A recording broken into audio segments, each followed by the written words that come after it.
চায়ের সাথে আমরা অনেকেই কুড়মুড়ে নাস্তা পছন্দ করে থাকি।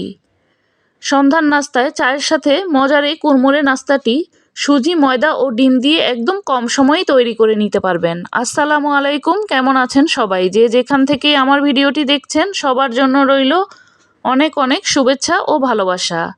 তৈরি করার জন্য আমি একটি বোলের মধ্যে একটি ডিম ভেঙে নেব। সাথে দিয়ে দেব আধা কাপ চিনি, আধা চা চামচ লবণ। পিঠাগুলো যদি বেশি তৈরি করেন তাহলে ডিম ও চিনির পরিমাণটা বাড়িয়ে নেবেন।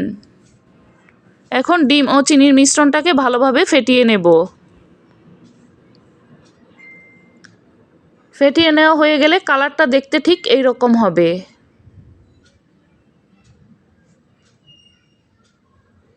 এখন দিয়ে দেব আধা কাপ সুজি,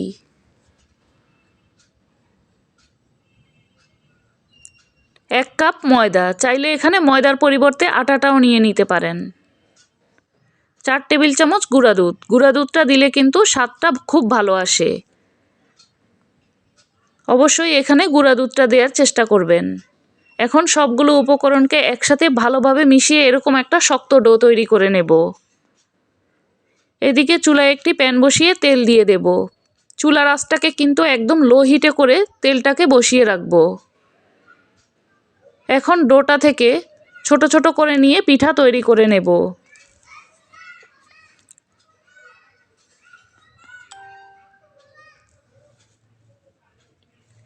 আমি আজকে পিঠাগুলোকে একটু লম্বাটে করে তৈরি করছি। আপনারা চাইলে যে কোনো শেপ দিয়েই পিঠাগুলোকে তৈরি করে নিতে পারবেন। এখন তেলের মধ্যে পিঠাগুলোকে তৈরি করতে করতে দিয়ে দেব। আমি পিঠাগুলো তৈরি করব একদিক দিয়ে আরেক দিক দিয়ে তেলের মধ্যে দিব, কারণ পিঠাগুলো একসাথে তৈরি করলে আটকে যাবে।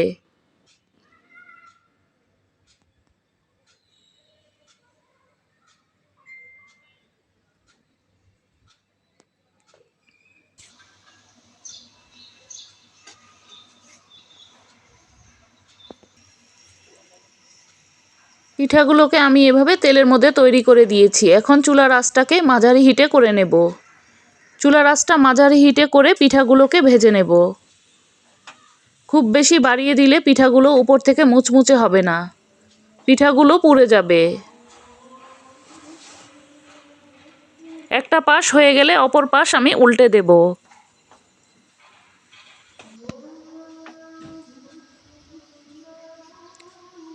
পিঠাগুলোর কালারটা কিন্তু এখন অনেকটাই এই রকম গোল্ডেন ব্রাউন কালার হয়ে এসেছে।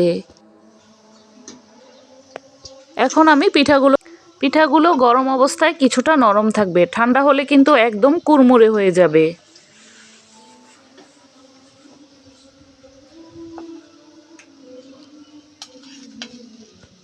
একই রকম করে আমি সবগুলো পিঠাকেই ভেজে নিয়েছি। তৈরি হয়ে গেল সন্ধ্যার নাস্তায় চায়ের সাথে খাওয়ার জন্য মজার এই পিঠাটিকে বক্সে ভরে নরমালে রেখে 1 সপ্তাহ পর্যন্ত সংরক্ষণ করতে পারবেন। আবারও দেখা হবে নতুন কোনো রেসিপি নিয়ে। সে পর্যন্ত ভালো থাকবেন, সুস্থ থাকবেন। আল্লাহ হাফেজ।